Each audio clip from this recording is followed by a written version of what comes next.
Pertanyaan pertama yang saya ajukan pada saat merenungkan firman ini adalah, dan sejak membaca Injil juga, adalah kenapa ada 4 Injil? Satu, saya rasa cukup. Ada 4 kalau kami dulu di sekolah teologi waktu masih awal-awal masih nyoba. 4 ini malah bikin racu karena ada satu bilang ini lebih dulu dan terkesan kontradiksi. Itu seringkali jadi masalah untuk orang-orang yang tidak belajar Alkitab. Dia akan anggap bahwa ini salah satu bentuk bahwa Kristen itu tidak konsisten karena dia beda-beda. Nah, itu menjadi alasan pertama yang saya tanyakan. Saya coba pikir kenapa ada 4 Injil. Dan yang menarik adalah kenapa hari ini kita baca juga dari Matius. Dan kenapa Matius yang dipilih. Jadi sebagai gambaran umum, kitab-kitab di Injil itu dibagi ada 4 dan itu berdasarkan tradisi. Jadi itu adalah kitab Injil yang sering dibaca pada masa itu. Dan mereka semua sedikit berbeda dari yang lain. Dan mereka punya konteksnya masing-masing. Dan mereka punya istilahnya audiensnya masing-masing. Pada siapa surat-surat itu ditulis, ceritanya ditulis. Nah, untuk Matius, dia menjadi agak unik karena dia banyak hal itu yang ada di Matius dan tidak ada di kitab lain. Salah satunya adalah tentang perbuatan-perbuatan. Jadi dan juga tentang kutipan-kutipan dari Perjanjian Lama. Matius punya termasuk yang paling banyak, kalau tidak yang paling banyak, memiliki kutipan Perjanjian Lama dan salah satunya Perbuatan. Dan kalau kita memperhatikan cerita ini, kita baca di Matius 21, semua Injil menulis cerita ini. Jadi 4 yang menulis. Tapi hanya ada 2 yang mengutip Zakaria 9, Matius dan Yohanes. Jadi secara garis besar, cerita ini bercerita tentang Yesus menyuruh muridnya mengambil keledai dan dia masuk ke Yerusalem dan disambut dan dipuji-puji oleh orang-orang yang kemudian tidak lama setelah itu dia disalibkan. Jadi itu kira-kira cerita umum yang sama di semua Injil di depan ini. Yang menarik di Matius memberi kutipan tentang Zakaria 9 ayat 9 yang ada di yang tadi kita baca di dalam Alkitab di ayat yang ke-5. Itu kutipan tidak persis sama tapi kira-kira maknanya sama.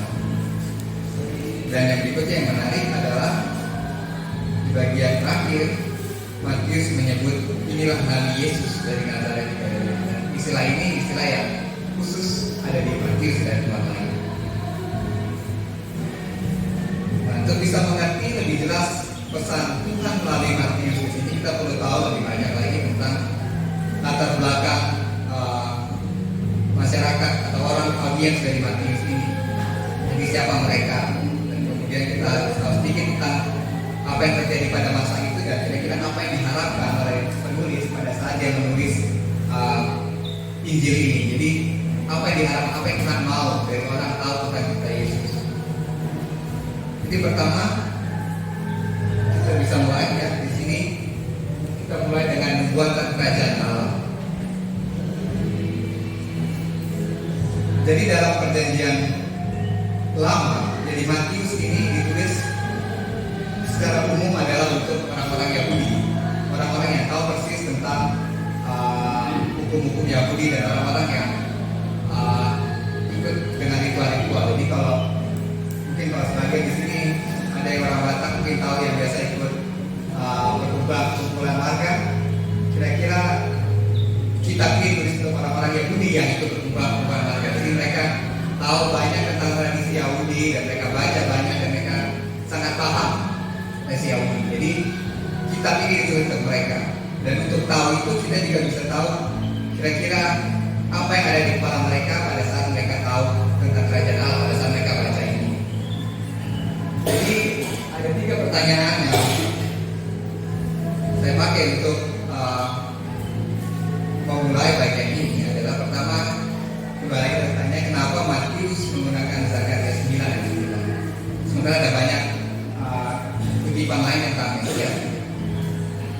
Dan juga apa itu kerajaan Allah bagi orang Israel pada orang Yahudi pada waktu itu dan siapa Mesias yang mereka akan. Jadi secara keseluruhan, secara garis besar, kerajaan Allah dalam Perjanjian Lama itu menjadi tema, salah tema utama dalam Perjanjian Lama. Jadi banyak ahli mengatakan itu cerita itu mulai dari awal, dari sejak Taman Eden.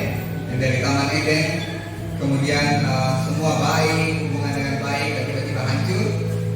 Dan semenjak itu Tuhan mulai menjadikan seseorang yang akan mengembalikan mereka ke kondisi seperti itu pada saat Taman Eden. Dan dari situlah mulai istilah, setelah pada masa Daud dan lain-lain, istilah kerajaan Allah.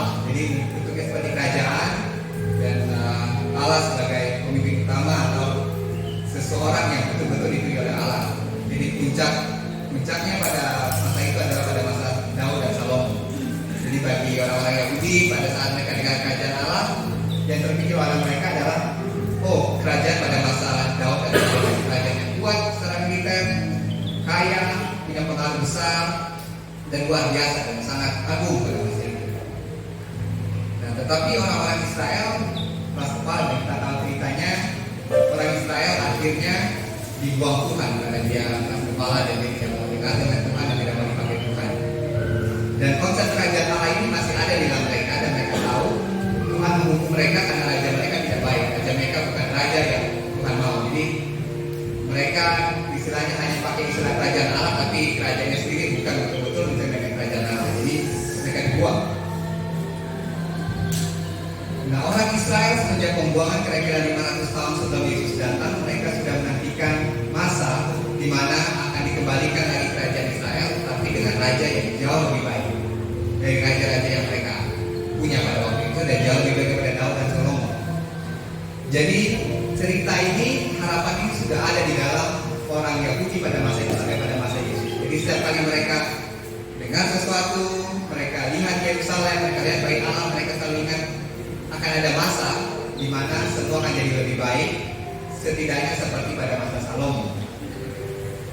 Dan Mesias menjadi tokoh sentral di sini karena Mesiaslah, raja itulah yang membuat kerajaan itu disebut kerajaan Allah, bukan sekedar kerajaan biasa. Jadi sebagai gambaran singkat juga, pada masa ini, pada masa Yesus, ada kerajaan di sana, itu kerajaan Roma, dan ada gubernur yang disebut juga raja, dan itu Herodes, dia juga memimpin. Tapi bagi mereka ini ya kerajaan, tapi ini bukan seperti yang disebutkan di Alkitab, dijanjikan kerajaan Allah, dan Herodes bukan Mesias.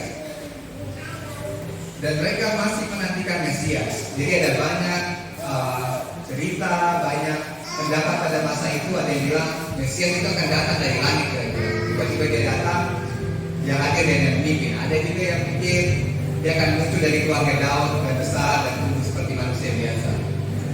Ada banyak teori tentang Mesias, dan banyak dari mereka yang merasa bahwa, tapi banyak juga ilmuwan ahli-ahli pada masa itu juga bilang bahwa kerajaan Allah itu muncul dari orang, dan Mesias itu lahir bersama-sama dengan tumbuh bersama, dan akhirnya menjadi kerajaan yang berpengaruh pada dunia luar. Jadi kira-kira seperti zaman Salomo, kalau masih ingat cerita tentang Ratu Sheba yang datang. Mereka datang dari Afrika, rombongan besar datang kepada Yesus, kepada Salomo. Kira-kira dia punya pengaruh yang sangat kuat. Nah, jadi kira-kira itulah yang diharapkan oleh orang Yahudi pada masa itu. Orang mengharapkan kerajaan Allah yang luar biasa datang, dan mengharapkan seseorang yang luar biasa bisa memimpin mereka keluar dari penjajahan. Tidak hanya kira-kira seperti Herodes yang masih tunduk pada penguasa lain, tapi yang betul-betul berkuasa. Bahasa mereka digunakan di mana-mana dan punya pengaruh yang luar biasa. Jadi itu yang mereka nantikan. Dan nubuatan tentang kerajaan Allah ini macam-macam. Salah satunya kalau kita buka di Zakaria 2 ayat 10 sampai 11, itu disebutkan kira-kira tentang bagaimana kerajaan Allah itu. Disebutkan itu kerajaan yang multinasional, ada banyak orang, dan Allah sendiri tinggal di sana. Dan ada banyak lagi nubuatan-nubuatan tentang kerajaan Allah. Dan yang menarik ada juga di Zakaria 9 ayat 9 sampai ayat 10. Mungkin kita baca sedikit di ayat 10, karena ayat 10 itu adalah lanjutan dari apa yang disebutkan dikutip oleh Matius di ayat 5. saya akan bacakan di Zakaria 9 ayat 9 sampai 10. Ayat 9, bersorak-soraklah dengan nyanyi, hai putri Sion, bersorak-soraklah hai putri Yerusalem. Lihat rajamu datang kepadamu yang adil dan jatuh. Dia lemah lembut dan mendarah seekor keledai beban yang muda. Itu kira-kira kutipan yang diambil oleh Matius. Yang kita dikutip di ayat 10, ia melenyapkan kereta-kereta dari Efraim dan kuda-kuda dari Yerusalem. Musuh perang akan dilenyapkan. Ia akan memberitakan damai sejahtera kepada bangsa-bangsa. Kekuasaannya akan terbentang dari laut sampai ke laut, dari sungai Efrat sampai ke ujung-ujung bumi. Jadi kira-kira itu juga cerita tentang Mesias yang diharapkan oleh mereka. Luar biasa. Dan yang menarik sebab tanda keledai inilah yang dipakai oleh Matius. Slide berikutnya. Sebelumnya, oh ya. Jadi di sini disebutkan Mesias telah tiba. Yesus pada masa itu sebelum Matius menulis Injil itu, Yesus sudah tahu tentang semua nubuatan di dalam Perjanjian Lama, dan dia tahu persis apa yang harus terjadi dan bagaimana segala sesuatunya terjadi. Jadi sebagai gambaran latar belakang sedikit, Yesus pada masa itu dia tahu banyak hal dan dia memilih 2 orang untuk mengambil keledai muda. Itu Tuhan yang suruh. Dan itu ada di semua cerita. Dan dia sengaja memilih 2 keledai. Dia juga bisa memilih untuk tidak mengambil keledai. Tapi dia memilih untuk 2 keledai ini. Untuk salah satu contoh adalah untuk supaya kita tahu dan orang pada masa itu tahu bahwa Yesus adalah Mesias pada masa berikutnya. Kalau saya bisa menggambarkan kira-kira situasi pada masa itu kira-kira Yesus itu dia baru selesai menyembuhkan 2 orang buta bagi Matius. Tapi kalau di cerita di Yohanes dia baru membangkitkan orang mati, Lazarus. Itu cerita yang luar biasa terjadi. Jadi semua orang tahu, mereka orang dengar, oh Yesus ada orang mati dia bangkit. Itu Lazarus. Dan Yesus dari tempat itu dia pergi berjalan di Yerusalem. Dan pada masa itu juga itu hari yang sama seperti yang disebutkan di Alkitab, itu bahwa itu di Paskah pada masa itu mereka merayakan orang Israel keluar dari tanah Mesir.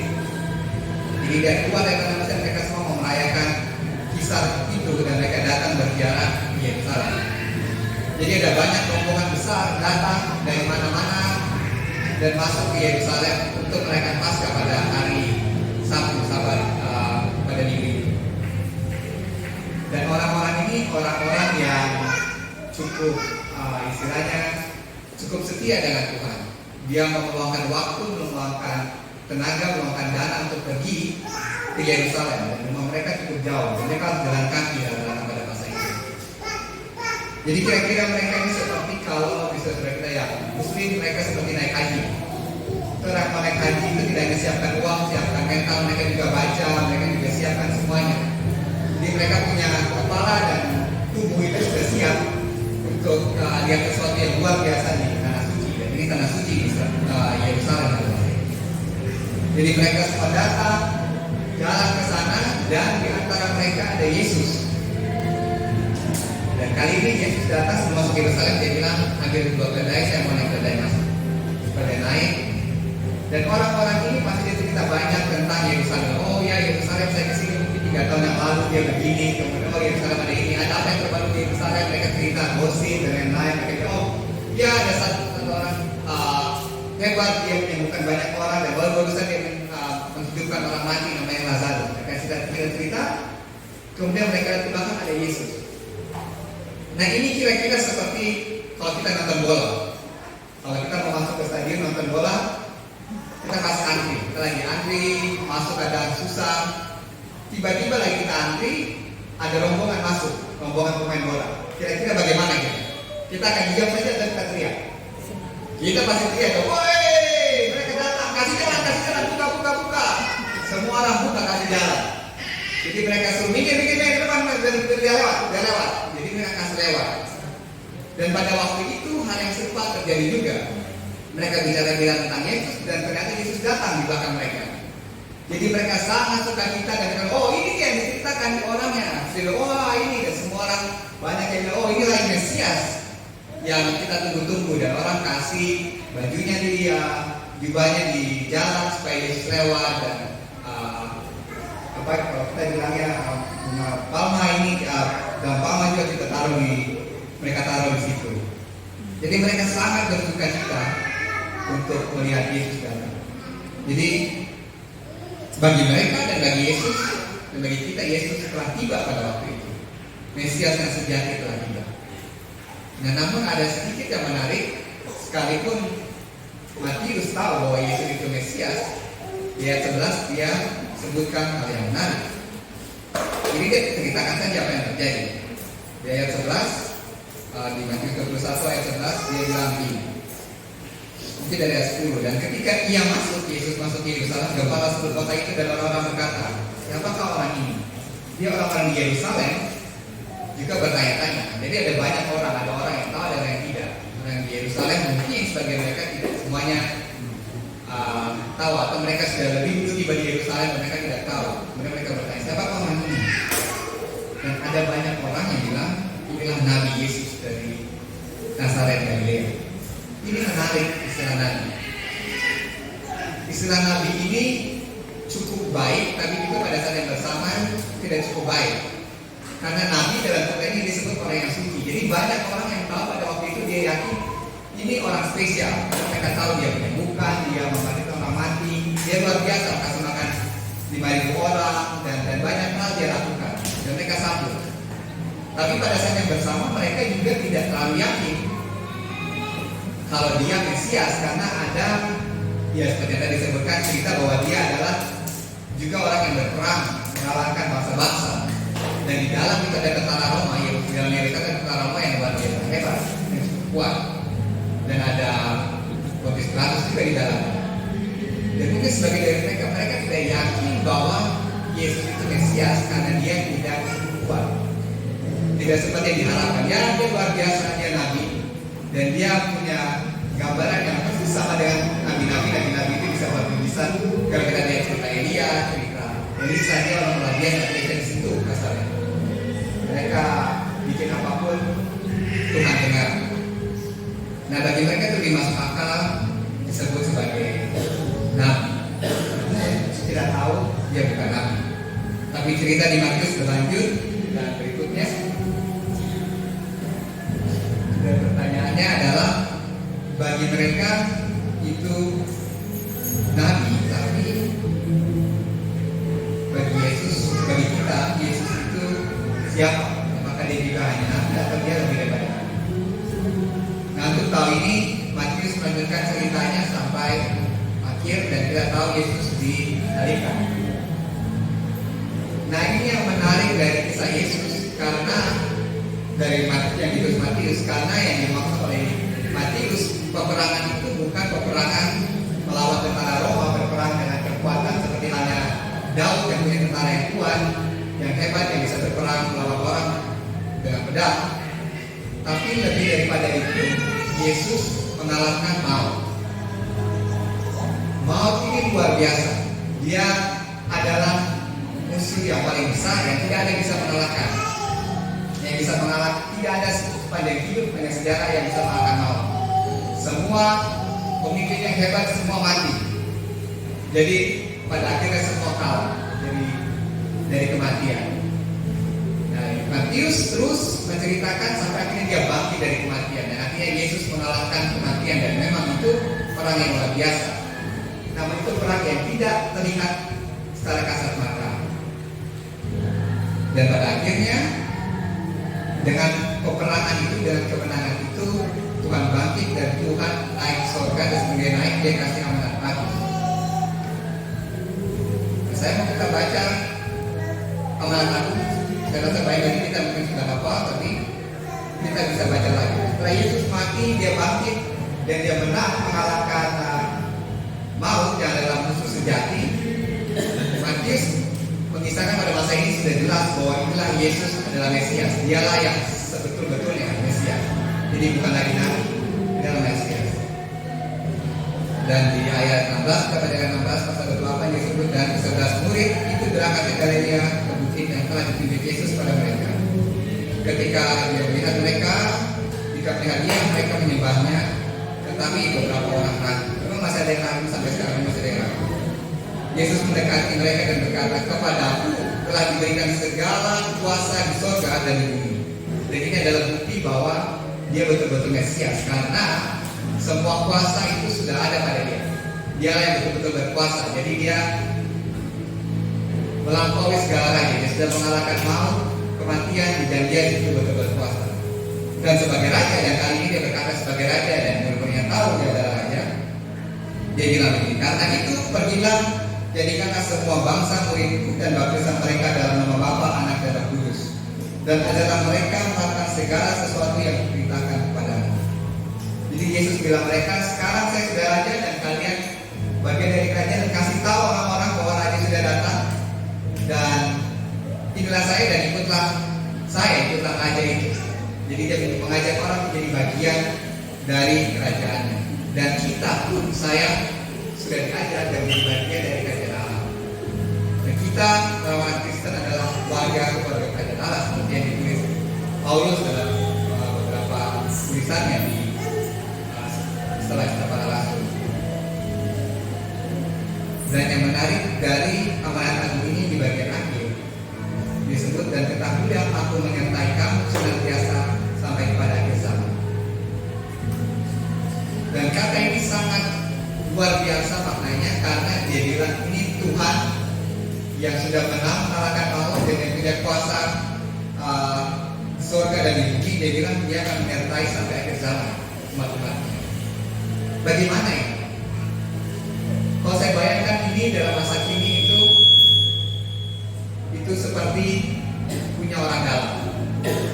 Kalau Bapak Ibu pernah berurusan dengan pemerintah di KTP, di SIM atau apa ataupun apalah, akan beda perlakuan kalau kita tahu orang dalam dan kita tidak tahu orang dalam. Jadi kalau kita datang biasa-biasa saja, kemudian bukan siapa-siapa, dia akan tunggu lama. Seperti istri saya ini orang asing. Jadi orang asing itu perlakuannya beda dengan orang Indonesia.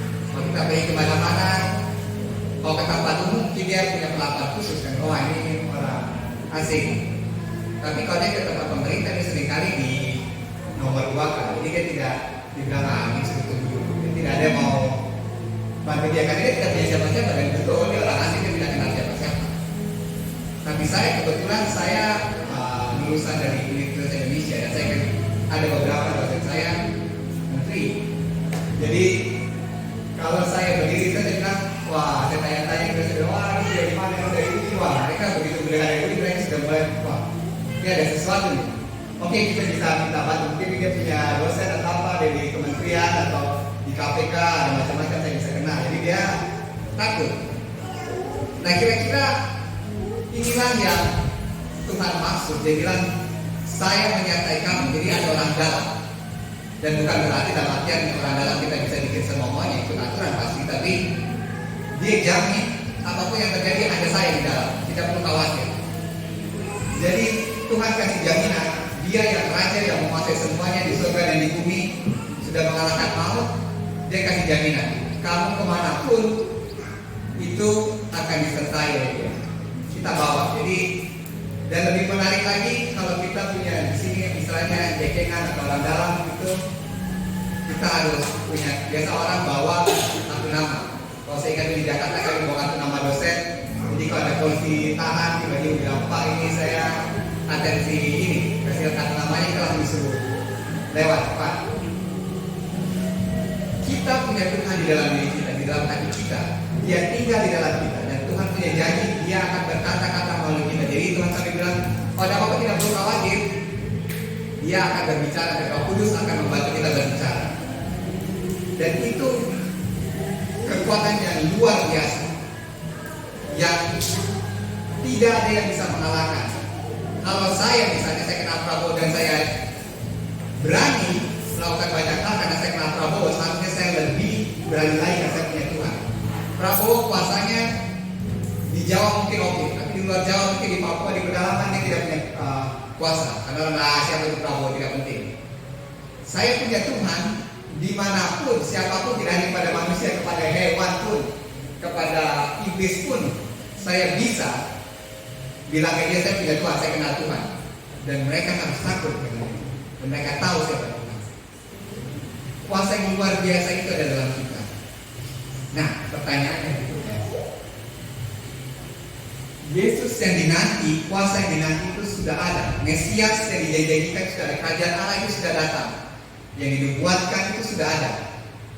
Dan kita adalah warganya. Yang pertanyaannya, kenapa kita tunggu-tunggu lagi? Jadi, apa yang mau kita tunggu? Sudah ada. Kita harus bikin sesuatu. Bagaimana itu dalam kehidupan kita sehari-hari? Saya di Jasi, saya di Hanggar, dan salah satu tugas saya adalah impor dan ekspor barang alat pesawat, spare part pesawat. Jadi pesawat itu banyak dibikin spare partnya semuanya di luar negeri. Dan pesawat beda dengan mobil, tidak bisa suku cadangnya diambil sembarangan atau diperbaiki biasa oleh mekanik. Harus betul-betul ada lisensi, ada tanda tangan, ada gambar yang jelas, itu dibikin oleh pabrikan. Dan kami operasikan 2 jenis pesawat yang dibuat di Switzerland dan dibuat di Amerika. Jadi semua barang itu datang dari Amerika dan Swiss. Dan kita tahu untuk masukkan barang ke Indonesia susah dari luar. Ada banyak hal. Memang aturan susah yang kedua, orang yang suka membuat itu susah.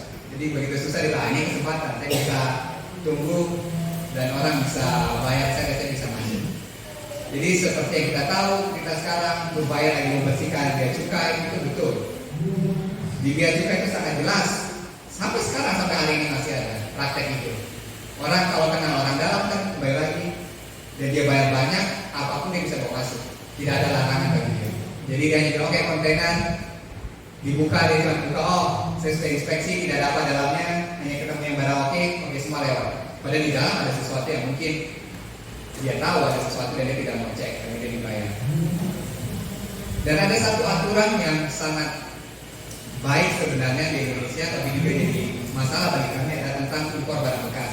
Beberapa waktu lalu kita bisa dengar di TV, tidak boleh masukkan baju bekas ke Indonesia. Itu sebenarnya tidak hanya baju, tapi semua barang bekas tidak boleh masuk. Ini kecuali ada surat yang mengatakan bahwa boleh masuk, itu tanda tangannya atas nama menteri. Itu susah. Dan kami ada barang yang kami harus perbaiki di luar negeri.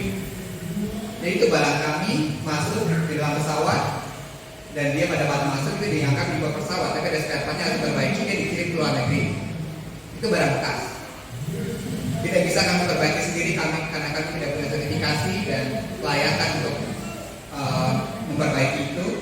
Jadi di luar negeri mereka yang produsen awal yang memperbaiki, dan mereka kirim kembali kepada kami. Pada saat dia kembali, itu memang barang kami, tapi itu barang bekas. Dan itu jelas, itu dilihat kalau ini kelihatan barang bekas.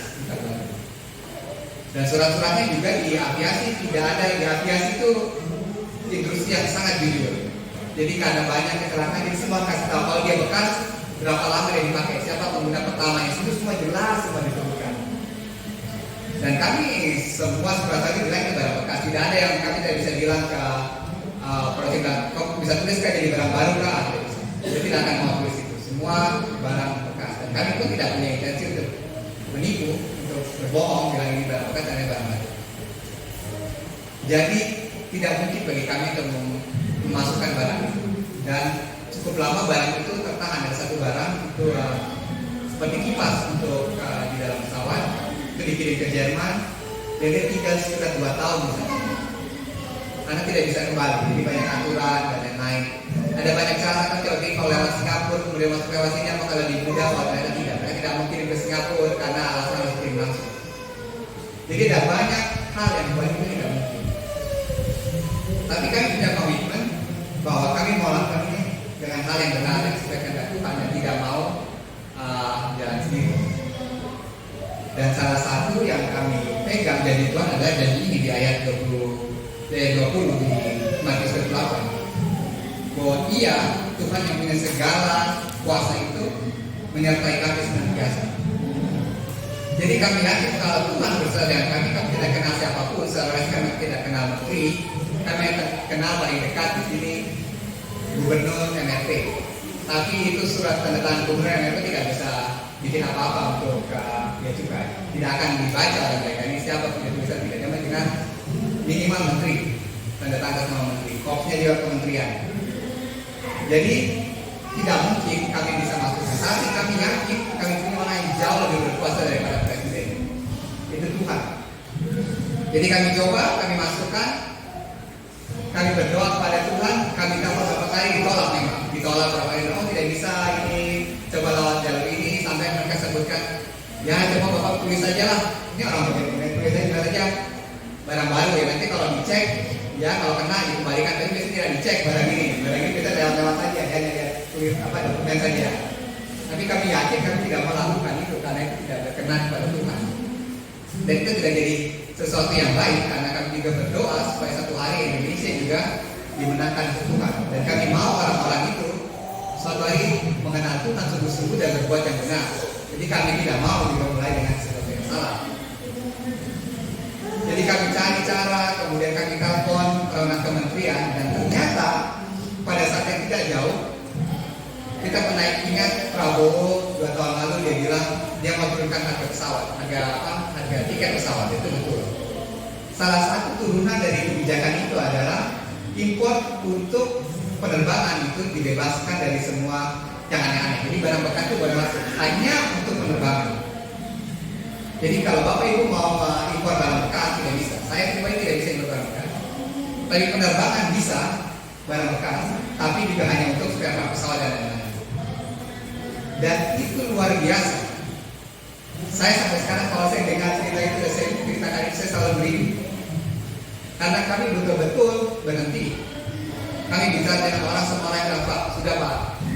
Ya ini tidak masalah. Orang Kristen juga ada sebenarnya ya, tidak masalah. Kita bisa, ya Tuhan juga kadang-kadang juga pakai hal-hal yang begini juga. Kita bisa, ya tidak masukkan saja ini juga untuk pelayanan juga nanti. Dan kita juga tidak membunuh orang dengan diri, tidak ada hal yang sakiti. Ada juga bilang, ya saya bisa bantu, tidak usah bayar. Tapi ada yang tidak tepat dari kami. Dan kami yakin Tuhan beserta dengan kami dan Dia kami bisa pegang janji dan karena Dia Tuhan yang benar. Saya coba cari berbicara dengan ternyata ada aturan baru yang tidak dikeluarkan tidak lama setelah kami berusaha masuk. Jadi pada waktu kami masukkan barang itu September dari area Agustus kami sudah mulai, dan pada akhir Agustus itu namanya peraturan Kementerian PMK, peraturan Menteri Keuangan Permendak, namanya perdagangan. Jadi dia keluar itu akhir Agustus dan dia baru dimulai diimplementasikan akhir Agustus. Jadi pada saat kami cek itu ada yang bilang, Pak ini ada aturan baru, aviasi bisa masukkan apa saja, barang bekas tidak ada masalah. Dan kami bersyukur dengan itu dan tetap ada masalah. Sekalipun sudah ada backingan orang dalam, sudah ada Tuhan yang bantu, tetap masalah di kenyataannya karena banyak yang tidak tahu. Tidak ada yang tahu, orang bea cukai tidak tahu ada aturan itu. Jadi kami harus telepon orang bea cukai bilang, Pak ini ada aturan baru begini. Dia bilang, coba sesi ke saya aturannya. Mereka pelajari 1-2 hari. Oh ya ini benar, ini bukan kalian buat sendiri. Karena sekarang juga orang bisa bikin surat berita, kemudian dia edit dan gitu jadilah terus lagi dengan dan mereka cek itu betul. Bea cukai bilang oke, Bapak bisa masukkan. Kami kasih ke bagian pengiriman. Tapi kira-kira Pak tidak bisa ini. Ini sudah berkali-kali kami coba semua ditolak. Kalau saya bilang, Bapak coba dulu berbicara dengan orang bea cukai. Jadi mereka cross-check lagi. Itu masih lama. Barang itu sampai akhirnya bisa masuk. Sampai pas dicek pun oleh orang yang cek itu petugasnya pun masih tidak yakin kalau boleh masuk. Tapi begini yang menjadi penting adalah bahwa janji Tuhan itu tepat. Dia bilang dia menyertai, tapi apakah selalu mudah? Itu pertanyaannya. Kita anak Tuhan bukan berarti kita seperti anak presiden yang kemanapun itu jadi mudah. Anak presiden itu Gibran dulu dia kemanapun, dulu pas saya di Singapura dulu Kaisang kemanapun itu dia betul-betul anak presiden. Di Singapura di negara orang pun dia anak presiden. Jadi dia di ekspor, ada ajudannya, kalau dia pergi ke sekolah itu khusus Dia masuk kelas, ada orang di luar yang tunggu. Apapun dia bisa dimudahkan semuanya. Tidak ada yang susah. Itu anak presiden. Anak Tuhan agak sedikit beda. Saya anak Tuhan, kita semua anak Tuhan. Dia kasih penyertaan, janji dia benar. Dia kasih kami surat yang luar biasa. Kami tidak kenal siapa-siapa di pemerintahan. Ada surat keluar. Tuhan mengizinkan melalui seseorang, mulai Prabowo, dan seterusnya. Itu beberapa tahun sebelum kami mau impor barang itu dia lakukan, tapi tetap ada kendala. Dan itu menarik. Kendala itu ada, itu menarik. Karena dengan kendala itu, saya pribadi saya bisa bertumbuh. Dan kami waktu tim yang masukkan itu juga bertumbuh. Karena beda dengan presiden kita bisa lihat, kita bisa pegang. Anak presiden bisa lihat, kita pegang bapaknya. Dan dia bisa lihat semua orang lihat. Tuhan tidak terlihat. Tidak seperti dia ada di jalan, kita tahu itu Tuhan, kita bisa berteman, tidak bisa begitu. Dia lebih daripada itu, dia berkuasa, tapi dia tidak terlihat. Kuasanya jelas, tetapi dia tidak terlihat. Bahkan sebenarnya kita hanya Yesus yang pernah melihat dia. Musa pernah lihat dia dari belakang, tapi hanya Yesus yang pernah melihat dia. Dia pun Allah. Untuk tahu Yesus, untuk tahu Allah, kita harus mengalami dia. Dan itulah bagi saya itu suatu berkat sebenarnya. Ada banyak tantangan di dalam dunia ini. Karena dengan begitu saya tahu bahwa Tuhan itu betul-betul bersama dengan saya. Karena itu tadi ada tantangan ini, tantangan itu, dan dia tahu, dia juga, oh saya ada, jangan khawatir, kamu terus saja, lanjut saja. Dan betul, dia ada. Kalau saya lanjut terus dan saya tidak tahu ada masalah dan saya rasa itu mudah, apa yang muncul di kepala saya? Dan banyak teman-teman saya juga bilang ini kebetulan saya lagi naik mobil mau ke gereja, tiba-tiba ban pecah. Kebetulan ada jembatan lewat, jadi saya bisa naik. Itu hanya kebetulan saja. Tidak ada. Tapi kalau kita tahu, wah susahnya bukan main, berkali-kali coba tidak bisa, tapi berhasil, dan tidak ada yang bantu kita tahu siapa yang bantu kita, dan itulah Tuhan. Jadi pagi hari ini saya ingin mengingatkan kita lagi bahwa Tuhan itu ada, Mesias itu sudah datang, kekuasaan itu luar biasa, dan dia menyertai kita. Jadi kalau dia sudah datang pada waktu itu dan dia bersama-sama dengan kita hari ini, tidak ada lagi yang harus kita takutkan. Untuk mengingatkan kita semua bahwa dia sudah mati mengalahkan maut. Apa artinya mengalahkan maut? Apa sih kalau kita tanya yang paling kita takutkan di dunia ini? Pasti mati. Kalau kita tanya, saya tanya dengan teman-teman misalnya, karena kami ini orang-orang yang baru bekerja, jadi sering kita, aduh kita harus cari gaji yang bagus. Kenapa harus kerja dari gaji yang bagus? Sudahlah, dibilang tidak perlu cari. Karena banyak teman-teman juga yang dipergerakan, kita mau bergerak begini, tidak susah, begitu tidak ada uangnya, ada juga kita disiram keras, kita dibenci pemerintah. Setelah kita bisa saja jadi pengacara yang bisa saja dapat uang, selesai. Karena ada anak istri yang perlu makan, juga perlu hidup. Ya, mereka takut apa pada akhirnya? Mereka takut anak istrinya mati. Mereka takut dia miskin, tidak bisa apa-apa, tidak bisa makan, dia mati. Tapi kita orang Kristen harus tahu, apapun yang terjadi kita mati itu sudah dikalahkan oleh Tuhan. Jadi misalnya saya tidak bisa makan hari ini, saya kelaparan parah, saya mati dengan kelaparan. Begitu saya mati, saya tidak mati karena Tuhan sudah mengalahkan kematian. Jadi apa sih kita takutkan mati? Mati pun kita masuk surga. Jadi kalau misalnya kita bikin sesuatu misalnya, kita harus melawan pemerintah.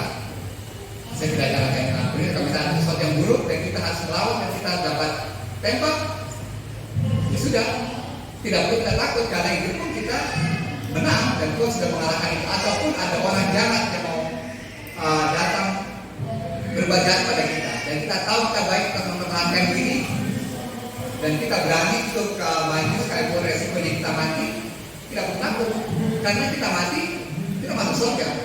Jangan pikir bagaimana dengan anak istri saya kalau saya mati. Jadi begini, kalau mati pun Tuhan berkati bersama dengan apalagi yang hidup, makan itu hal kecil, tidak ada yang susah dengan Tuhan. Makan, kesehatan itu hal sepele. Karena itu dokter bisa bikin itu, petani bisa bikin kasih kita makanan, peternak bisa kita kasih makanan, tukang masak bisa masakan kita. Itu hal yang manusia bisa bikin.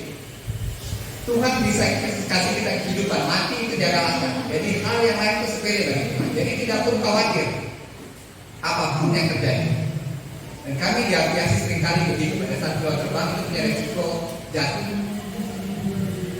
Dan mereka sangat yakin bahwa Tuhan yang punya semuanya. Ada apa-apa, keluarga mereka pasti ada yang tanggung. Dan ada beberapa memang cerita pilot misi dia jatuh atau dia meninggal pada saat bertugas, dan keluarganya memang betul-betul dijaga Tuhan. Ada banyak orang yang datang untuk membantu mereka. Keluarga mereka berkecukupan lebih daripada sekedar kalau misalnya suaminya masih hidup atau bapaknya masih hidup, lebih daripada itu. Jadi apapun yang terjadi semua menang. Yang paling susah memang tantangannya. Saya coba bayangkan kalau anak saya meninggal, itu sangat menyedihkan. Sangat susah. Korektornya itu sangat susah. Itu hal yang paling susah. Tapi itulah tantangan. Tapi Tuhan mau bawa kita bertumbuh supaya kita bisa mengalahkan tantangan. Waktu bapak saya meninggal, itu hal yang paling susah. Tapi Tuhan jawab doa saya. Saya minta damai sejahtera, dan Tuhan berikan damai sejahtera yang luar biasa, yang tidak bisa saya bayangkan dan saya bayangkan sebelumnya. Dan saya baru tahu damai sejahtera itu pada saat saya meninggal. Waktu ayah saya sakit, saya tidak merasakan damai sejahtera itu karena dia belum meninggal.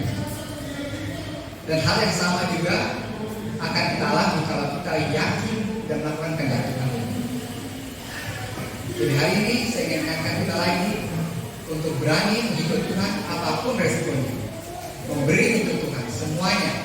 Hidup kita berikan untuk Tuhan, karena janji Tuhan itu luar biasa dan Dia mau kita menikmati Dia, dan Dia sangat mengasihi kita jauh lebih daripada kita mengasihi siapapun. Mari kita bersatu.